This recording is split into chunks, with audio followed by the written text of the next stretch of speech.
internet of value at Ripple, we're thinking much bigger than just cross-border payments. It's kind of like Amazon with rare books in the early days, just this market happens to be a $10 trillion market. We are at a historic turning point.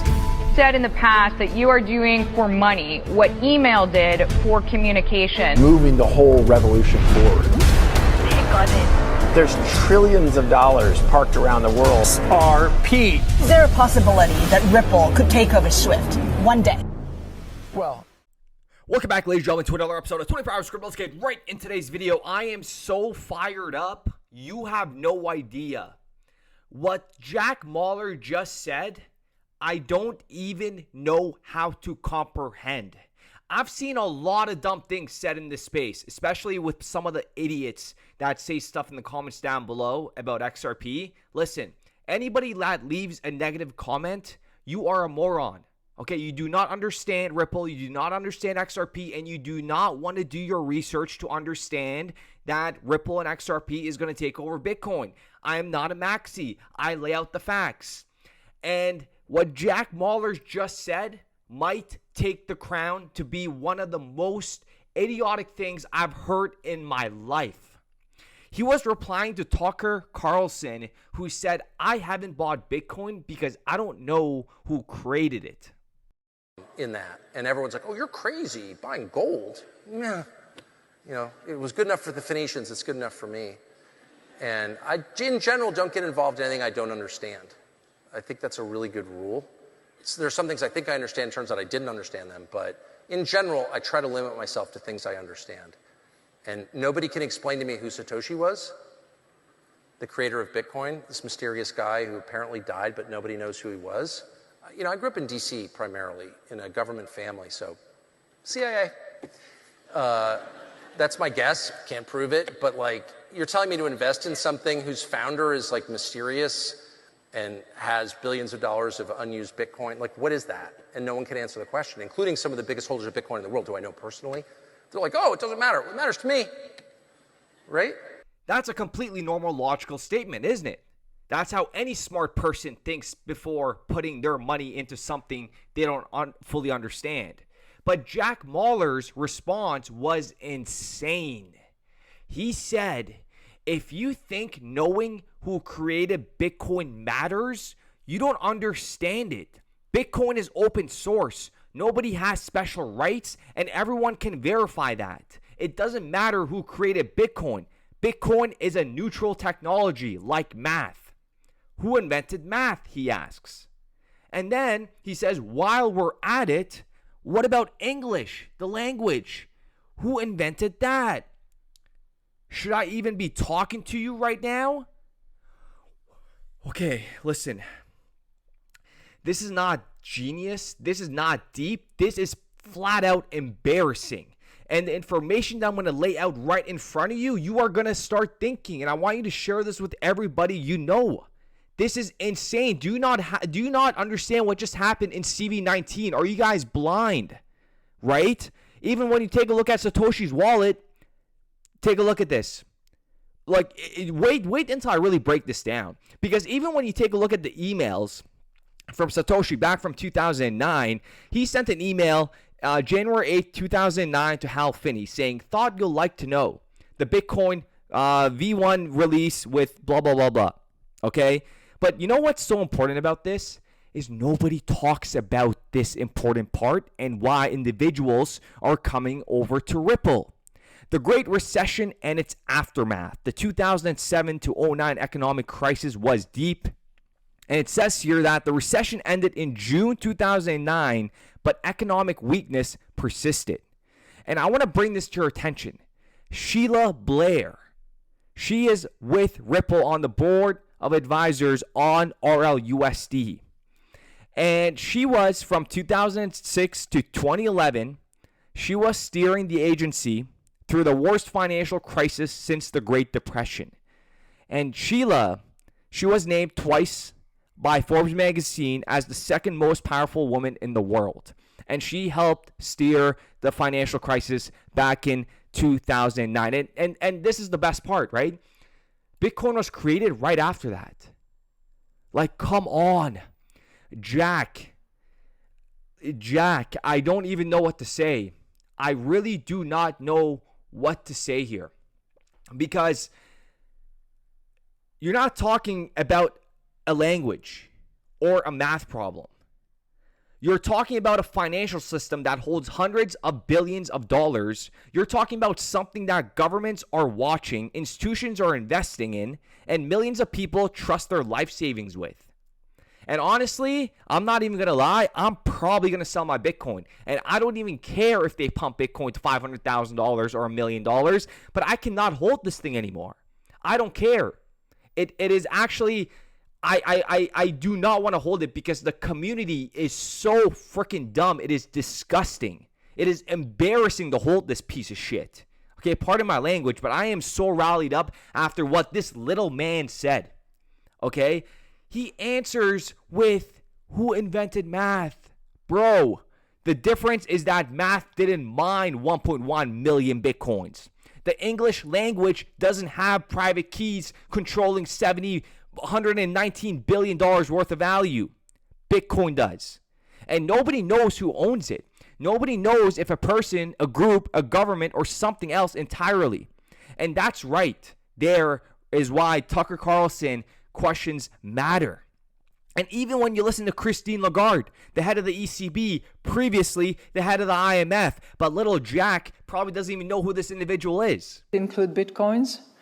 I think there is a view around the table of the Governing Council, and most likely the General Council as well, that reserves have to be liquid, that reserves have to be secure, that they have to be safe, that they should not be plagued by the suspicion of money laundering or other criminal activities. And as a result, I'm confident that reserves will not enter that Bitcoins will not enter the reserves of any of the central banks of the General Council. I had a good conversation with my colleague from the Czech Republic, and I leave it to him to make whatever announcement he wants to make, but I'm confident that he's convinced, as we all are, of the necessity to have liquid, secure, and safe reserves. So if she's confident that these banks are not going to have Bitcoins in their reserves, what do you take away from that? And if you guys remember all those videos, you heard the IMF saying Bitcoin failed as a payment method. So what is the usefulness of Bitcoin? Remember, all good things come to an end. They could run this Bitcoin narrative for another 10 years, but it will have a bust moment, okay? If those early Bitcoins ever move, even 1% of that stash gets transferred, the market is going to be uncertain. And you guys know in the financial ecosystem, you need certainty. You need predictability. And with an undisclosed entity holding this much Bitcoin, you have uncertainty in the market forever. Okay? And you're telling people that it doesn't matter because Bitcoin is math? No, that's not intelligence. That's stupidity disguised as a confident little man. Because when it comes down to money, who created it absolutely matters. In banking, in government, in business, the first question is always, who's behind it? That's how you measure trust, security, and credibility. You think banks would use the US dollar if they didn't know who printed it? You think investors would put their money in a company if they didn't know who the founders were? Of course not. So why should the biggest digital asset on the planet get a free pass? And that's the difference between Bitcoin and XRP. Ripple doesn't hide behind a mystery. They publish escrow reports every single month. They show what's locked, what's released, and how it's used. That's called transparency, the exact thing the financial system needs to operate on. And these Bitcoiners act like asking questions make you weak. No, asking questions is what you avoid getting played, okay? Because if you don't know who built the system, you don't know who it was built for. And it's crazy how they call this freedom. Freedom isn't blindly trusting an invisible founder, okay? Some of you guys may say, I'm for salute an invisible founder. No, by all means, I'm right here. I am right here, and when the face reveal happens, we are 10xing every single thing. We are going full throttle, and we are going to create the most epic, trust-based, community meme-driven ecosystem ever. Okay? Freedom is understanding the system that you're a part of. Freedom is knowing who has control and who doesn't. But every time someone like Tucker asks the most basic question, saying who created it, these people lose their minds. Why? Because they don't have the answer. So they mock the question instead. Who invented math? Who invented English? Come on. That's not an answer. That's literally you deflecting away from a question you don't know the answer to. Math didn't move $10 trillion in transactions last year on through Bitcoin. English didn't spark a global investment fund, right? I mean, the conversations took place in English or any other language, but we're talking about money, okay? And Jack's arrogance saying, should I even be talking to you right now? That's the problem right there. Ego over logic. That kind of attitude is what blinds the whole space from seeing real danger right in front of them. Because here's the truth. If you don't know who created the foundation of your wealth, you don't know who can destroy it. And Bitcoin's entire origin story is one giant unanswered question. That's not something to brag about. That's something to worry about. So yes, Jack should be talking to Tucker, and you should be listening. Because what he said exactly is what it's normal. That's what any normal thinking person should be asking. And this isn't about math. This isn't about English. This is about the biggest financial experiment in human history, built on an invisible creator, blind faith, and a cult of people too scared to ask why. And that's why Bitcoin isn't the future of money. It's a distraction, because the future of money will be built on truth, transparency, and accountability. And that's where XRP and Ripple are miles ahead. Okay? So with that being said, ladies and gentlemen, let me know what you guys think in the comments down below. But I am getting sick and tired of these morons in this space. Okay? And I will never change my tone on this. I'm not going to come out here on YouTube. I made it clear to you guys. I'm not going to come out here and play somebody fake that I'm not. When I do my face reveal, oh boy, trust me, my expressions with the way I talk is 10 times more hectic. And if I lose subscribers or, people don't like the way I address things, listen, this is who God built. Okay, I cannot change me, and I will not change me, because why am I going to change for who? Right? But at the end of the day, folks, I want you guys to understand, when I compare this stuff to, COVID-19, please understand that the world's a stage. Okay, the world is a stage. And every single one of you guys, okay, and even myself, I left my banking job not too long ago. We are all living through modern day slavery. Okay?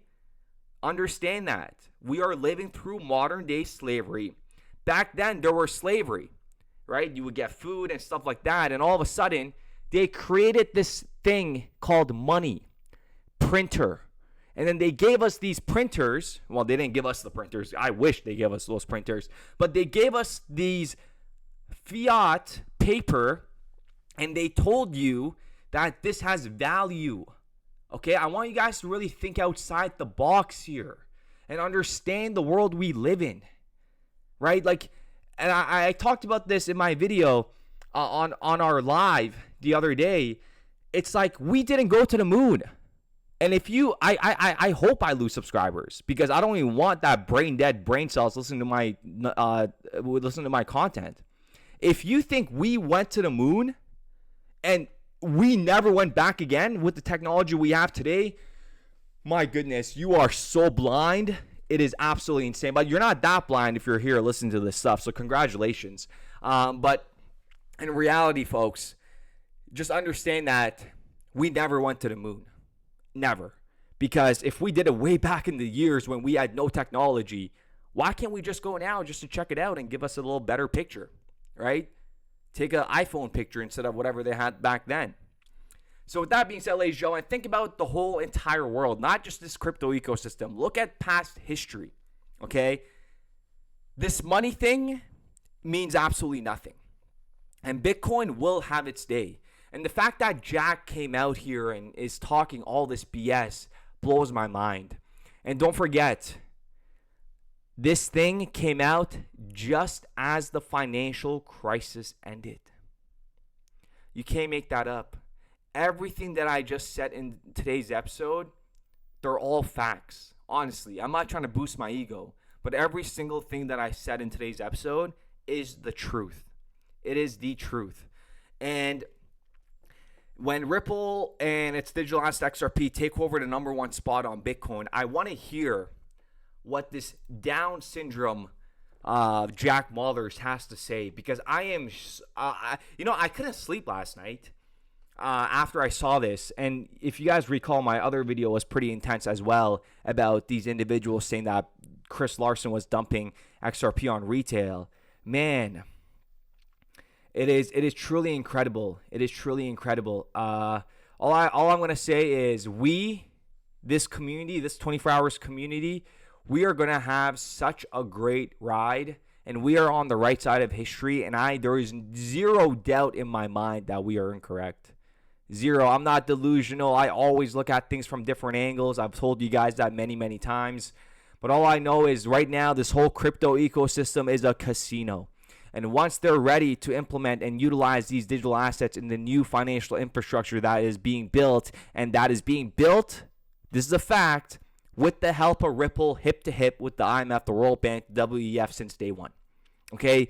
Ripple is probably 70% of heavyweight contributions in the next world economy. Okay? And Satoshi's wallet here with, $119 million worth of Bitcoin, just over 1 million Bitcoin on Arkham Estates. I'll leave the link in the description down below so you guys could check it out.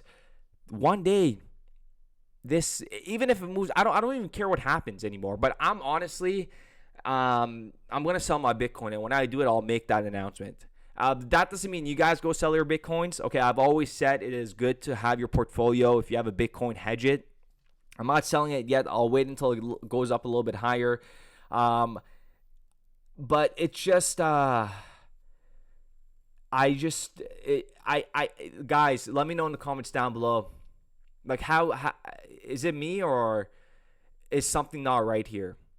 Like, what Tucker Carlson said here makes so much sense. And the thing is, we have been saying this for a very long time. It's not even about what Tucker said, but it's now getting out of hand. These Bitcoiners are delusional morons. Okay? And I don't want to be a part of that. That's the only reason why I want to sell my Bitcoin. I do not want to be a part of this delusional moron community. And some of you guys may sit there and say, hey, guess what? The XRP community is delusional too. But guess what? We don't throw out crazy numbers. I say $100 XRP will happen 100% because it logically and mathematically has to happen. And look, I'm speaking English, folks. I'm speaking English. And everybody that has been accumulating for many, many, many, many years, $100 XRP, you don't even need it to go to $100. Many of you guys will be happy at $30, even $50, or even $80 per XRP. Anything over, let it be. But realistically speaking, XRP will become the number one asset on CoinMarketCap 100%. A utility-driven asset will always dwarf a store of value token that does absolutely nothing. And guess what? I can't even call it a pet rock. We could call it the pet rock, but the thing is, pets have more usefulness than Bitcoin itself. So with that being said, ladies and gentlemen, we'll be back with another video. But I think the idea of buying and holding forever and not trying to make adjustments requires that you've gotten it right in the first place. That you can only hold tight if you've bought right, if you will. And that is to say, have an asset allocation that has something to do with how many years you have to accumulate money, how much resources you have at stake, how much income you need, and how much courage you have to ride out the peregrinations of the market. That's the way you say it. It's a long-term play. Accept reality. Fiat money is moving digital. Well, I woke up this morning, check my bags on the chain. XRPL still humming while the FUD folks complain. Ripple fighting Goliath, yeah, the SSA's game. But Johnny D and Hogan, they're bringing the flame. So we salute to the rebels in suits. Good luck with it. To the coders and hodlers wearing dusty old boots. Raise a toast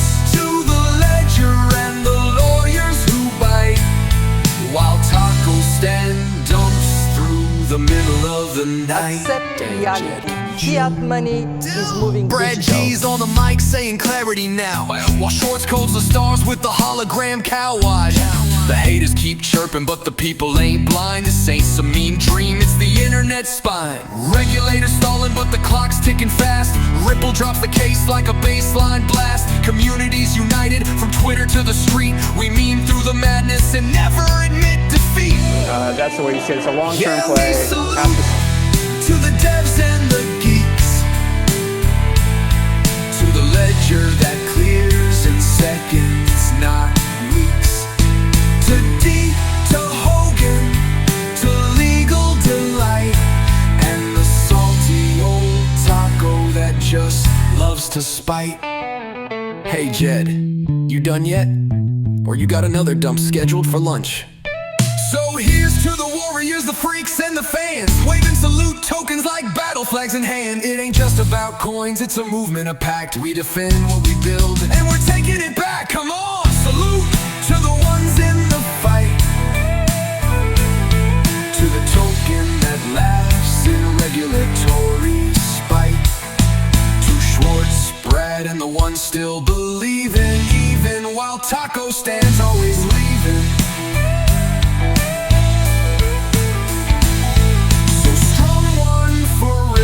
One for XRP, and raise your guitar for decentralized dreams.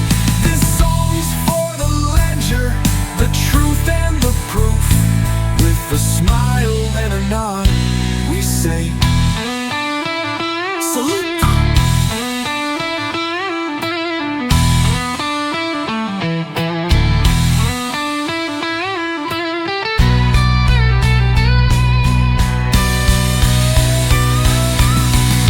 That's the way you say it. It's a long-term play. Has to have value. Can't just be a store of value for store of value's sake. Has to actually have a use case, and that's how we see this evolving. Okay. We started building RippleNet with the thesis that crypto liquidity would eventually be able to support robust global payments, large payments. RippleNet was designed so that customers seeing the benefits of our fiat-based network could flip the switch to ODL once the market was mature enough. And this is exactly what's happening. Flip the switch.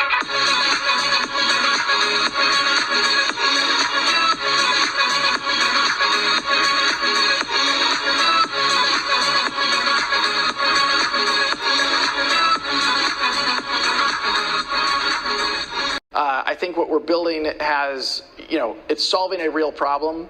And I think all of the tokens, my advice to anybody would be, understand the utility. If there's real utility and there's real value being delivered to a real customer, there will be value in the token.